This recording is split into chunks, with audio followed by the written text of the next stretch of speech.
જય શ્રીમન નારાયણ. રામાનુજદાસ શ્રીમાન ગટ્ટુ વેણુગોપાલ સ્વામી દ્વારા વર્ણન કરેલ શ્રીમદ ભગવદ્ ગીતાનું ગુજરાતી ભાષાંતર હું આપને કહી રહી છું. અધ્યાય 17 શ્રદ્ધા ત્રય વિભાગ યોગ. શ્લોક 24. તસ્માત ઓમ ઇતિ ઉદાહૃત્ય યજ્ઞદાન તપઃક્રિયાઃ પ્રવર્તન્તે વિધાનોક્તાઃ સતતં બ્રહ્મવાદિનામ. ઓમ. ગીતાચાર્ય શ્રી કૃષ્ણ પરમાત્મા અર્જુન સાથે આપણને બધાને શ્રદ્ધા ત્રય વિભાગ યોગ શીખવી રહ્યા છે. પરમાત્મા કહે છે, અર્જુન, ઓમ વેદ અને વૈદિક કાર્યોનું પ્રતિનિધિત્વ કરે છે. તેથી જેવો વૈદિક ધર્મનું પાલન કરે છે તેવો સર્વે વૈદિક યજ્ઞો, દાન અને ધ્યાન કરવાનો પ્રારંભ કરે તે પહેલા વૈદિક નિર્દેશ પ્રમાણે હંમેશા ઓમનો જાપ કરે છે. આ પ્રમાણે શ્રી કૃષ્ણ પરમાત્મા સ્પષ્ટ કરી રહ્યા છે કે જેવો વૈદિક ધર્મનું પાલન કરે છે તેવો ઓમના ઉચ્ચારણથી વૈદિક અનુષ્ઠાન આરંભ કરે છે. શ્રી કૃષ્ણ પરમાત્માના ઉપદેશોનું ધ્યાન કરતા જ્યારે પણ આપણે ઓમ ધ્વનિ સાંભળીએ ત્યારે આપણે એ સ્મરણ કરીએ કે તે વેદોનો સંદર્ભ આપે છે અને તેથી ચાલો આપણે કોઈ પણ વૈદિક અનુષ્ઠાન પ્રારંભ કરતા પહેલા ઓમનો જાપ કરીએ. શ્રીમન નારાયણની પ્રાપ્તિને આપણા જીવનનું ધ્યેય બનાવતા અને માત્ર શ્રીમન નારાયણનું શરણ લેતા ચાલો આપણે બધા શ્રી કૃષ્ણ પરમાત્માના શબ્દોનું આ શ્લોક સ્વરૂપે પુનરાવર્તન કરીએ. તસ્માત ઓમ ઇતિ ઉદાહૃત્ય યજ્ઞદાન તપઃક્રિયાઃ પ્રવર્તન્તે વિધાનોક્તાઃ સતતં બ્રહ્મવાદિનામ.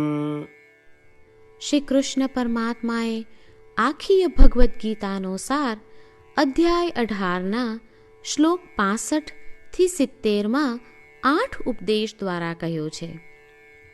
શ્રી કૃષ્ણ કહે છે, જે મારા આ 8 ઉપદેશ અનુસરે છે તે મને પ્રિય છે. એ સર્વે ભક્તોનું હું બધી જ રીતે રક્ષણ કરીશ. શ્રી કૃષ્ણ પરમાત્મા પાસેથી આખી ભગવદ્ ગીતા સાંભળ્યા પછી અર્જુન કહે છે, કરીશ્યે વચનમ તવ. એટલે, કૃષ્ણ, હું તમારી આજ્ઞાનું પાલન કરીશ. તમે કહો છો એમ કરીશ.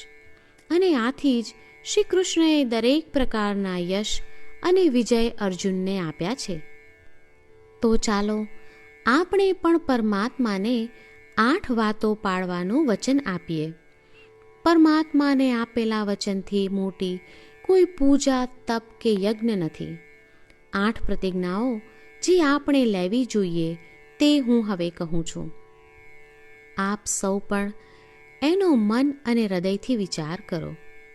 આ રીતે શ્રી કૃષ્ણને વચન આપતી વખતે આપણે સૌ શ્રી કૃષ્ણની હસતી મુખમુદ્રાનો મનમાં વિચાર કરીએ અને પરમ આનંદનો અનુભવ કરીએ.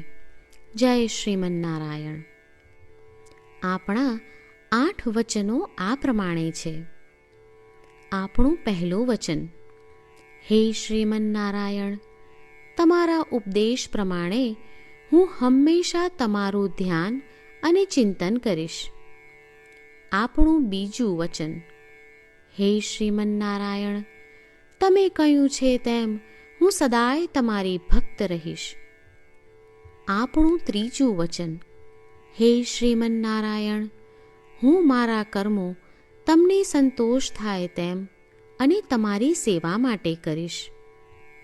આપણું ચોથું વચન, હે શ્રીમન્નારાયણ, તમે અનુસરવા કહ્યું છે તેમ મને પૂર્ણ શ્રદ્ધા છે કે હું તમારી છું. હું સદાય મારા હાથ જોડી તમને નમસ્કાર કરીશ, તમારી ભક્તિ કરીશ. આપણું પાંચમું વચન. હે શ્રીમન્નારાયણ, હું તમારા શબ્દો યાદ કરું છું. મામેકમ શરણમ વ્રજ. તમે તમારી શરણમાં આવવા કહ્યું છે. શ્રીમન્નારાયણ, હું માત્ર તમારા જ શરણમાં છું. આપણું છઠ્ઠું વચન. હે શ્રીમન્નારાયણ, આપે કહ્યું છે મા શુચ. તમે અમને આશ્વાસન આપી શોક ન કરવા માટે કહ્યું છે, તો હું દુઃખી નહીં થાઉં, શોક નહીં કરું. આપણું સાતમું વચન.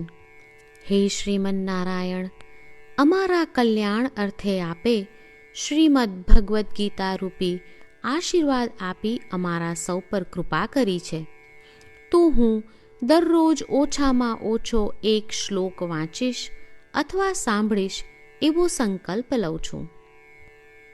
આપણું આઠમું વચન. હે શ્રીમન્નારાયણ, હું ગીતાના દૈવી શબ્દો એ ભક્તો સુધી પહોંચાડવાનો પ્રયત્ન કરીશ જેઓ ગીતાથી અજાણ છે.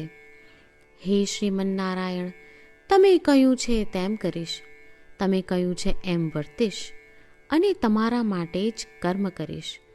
શ્રીમન્નારાયણને આપેલું વચન કે દરરોજ તમે કહ્યું છે એમ કરીશું, એ જ એક મહાન પૂજા છે. તો ચાલો આપણે સૌ દ્રઢ શ્રદ્ધા સાથે પ્રભુ પાસે એક સંકલ્પ લઈએ. શ્રીમન્નારાયણ, કરીશ્યે વચનમ તવ. શ્રીમન્નારાયણ, હું તમારી આજ્ઞાનું પાલન કરીશ. સર્વમ શ્રી કૃષ્ણાર્પણમસ્તુ. જય શ્રીમન્નારાયણ. તસ્માત ઓમ